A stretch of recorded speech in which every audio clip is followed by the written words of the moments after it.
Welcome to the slop farm. Enjoy the video.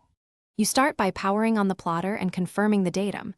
This ensures coordinate match with charts. Next, enter your current GPS position and verify a 5-10 meter accuracy reading so bearings are reliable.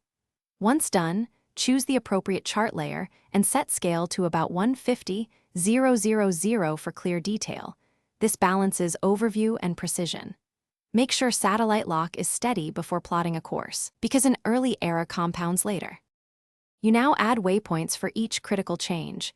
Steer points at turns, hazards, and safe offing. Place them 0, 5 to 2 nautical miles apart in confined waters.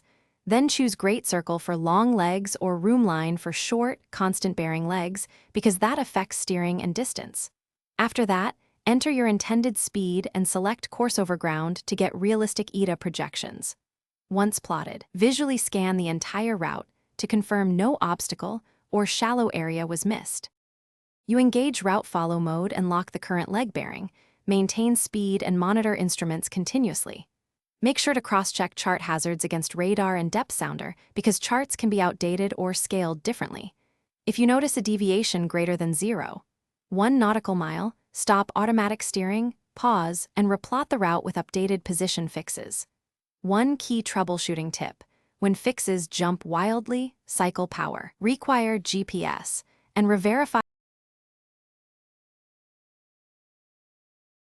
Thanks for watching. Consider subscribing if we helped you today.